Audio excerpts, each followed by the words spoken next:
So someone made a comment on my channel saying 1985 called they want their evaporative cooler back. And this isn't a shot at them because they did apologize for their comments and all that sort of stuff, and it's fine. But it did get me thinking that until I moved out here, I actually thought evaporative coolers were useless and redundant as well. And my grandma used to buy them, probably because they were the thing back in the day. And, then she'd be trying to give them away to me. And I'd say, those things are bloody useless, they don't cool anything. And it's true in humid climates like in Sydney, right? Anywhere near the coast, they're useless. But out here in inland Australia, it's what everyone has, you know? Now, the exception is new builds. I'm not sure why, but on a lot of new builds, people are going to split systems, even though evaporative coolers do a fine job for a fraction of the power consumption. It's probably because they just look a little unsightly. No one wants that big, ugly evaporative cooler thing up on their roof, I guess. But I've lived in 2 farms with them, and they had evaporative coolers on the roof, like almost like a split system. It is a split system, you know, but it's an evaporative cooler split system, and it vents the cool air into each room of the house, and they do just as good a job as. I never said that I felt hot in there, you know. And so I've got this one here behind me. This that way, no, this way. This is a commercial size one, right? And see, they serve 2 purposes: air cons and evaporative coolers. So let's clear it up so everyone understands and knows, because not everyone might know, especially if you're living in the city, because you don't come across this thing. Now, you see, off grid, it got me thinking, it's actually a pretty important consideration, because otherwise you would have to run aircon practically all the time, and that's going to be pretty expensive and pretty power hungry for an off gridder, and it might not even be viable, because you see, that big thing behind me, to give me the same amount of cool air as that thing, you would need, I sell portable aircons actually. It's one of the white goods that I flip. I've sold quite a few of them.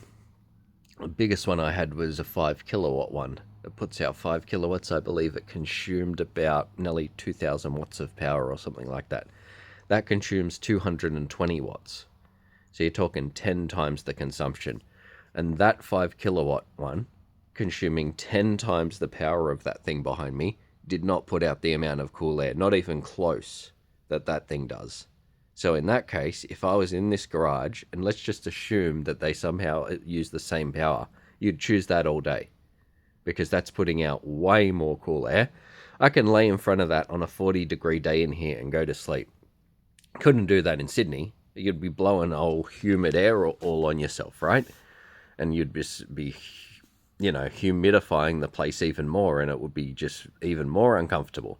But they do work in here, and they even reduce the room temperature in here, because when I turn that on, I've got a thermometer on the wall behind it, and I haven't even optimized it. I've only used it a few times in here.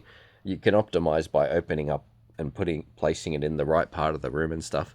It drops the temperature by a few degrees, but that's not the main benefit of it. It's the cool air being in front of it. If I step away from it and it's 40 degrees, because it's supposed to cool the whole shed, but it's never going to do that, right?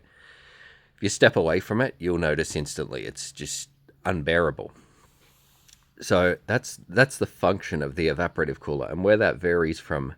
See, I've got a very efficient aircon in my cabin too. 672 watts it uses, and that's as efficient as you're going to get. The only aircon that I can think that's more efficient than that is those new little Coolsy camping ones that use 400 watts. They're pretty expensive for what they are, and I've never used one or seen one in real life. They're a very new thing. They're for campers and off-gridders. But this is just a window mount one, 672 watts. That's considered super eco. And you see the function of that, the difference, the different purposes they serve. This is to keep the shed cool and keep me generally cool in a large space, put a large volume of cool air out in a large space, right? So if I'm over there, I can point it at me and it can throw cool air across the room to me. And that serves a great purpose for a very economical outcome. You know, that's as economical as you're going to get for cooling down in a place like this. The cabin, the difference is, you see, if I was to, after a hot day, it's been 40 degrees all day, that cabin might sit in the mid-30s, right? Even at 8 p.m. at night, even at 8:30, 9 o'clock, it's still sitting in the mid-30s. It retains that heat because it's insulated, right? So we need to get that hot air out of the cabin. We can't run this all night. It's going to cost 220 watts. It's going to drain all the batteries because we don't have the sun helping us, right? So now we need to get the hot air out of the cabin. And that can't do this. This doesn't remove hot air and replace it with cool air.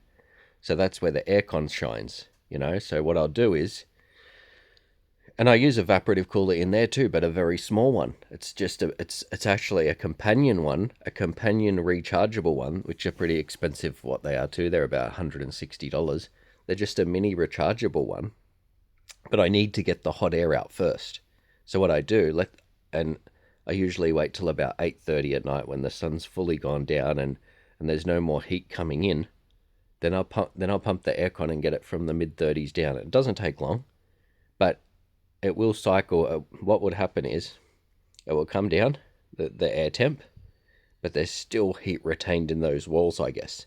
So we come down to the low 20s, turn it off, but it will creep back up, but not as high as it would last time. So you have to pump it again. Comes back down, but it will come back up, but even less than last time. And you have to keep doing this a few times, right?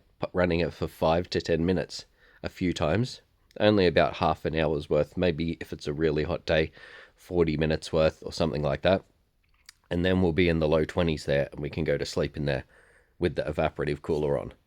And the evaporative cooler, even if I run my batteries a little bit low doing this process with the aircon, the evaporative cooler is able to run most of the night with no power because it's a rechargeable one. So that's the different functions they serve. And I just thought some people just may not be aware of it because you don't really come across them in the city. No, I've never seen anyone with them on their roofs in the city. But if you come out west, you'll see them, the big square things up on people's roof. You may even wonder what they are. You know, they're evaporative coolers, and everyone out here has them. And, you know, like I said, the new builds might not, but all the old farms do. Everywhere I've lived has had them, and they're great, you know. So that's pretty important consideration for anyone wanting to go off-grid as well, because that can keep you cooler for a fraction of the power consumption. And that's, you know, pretty important for off-gridders.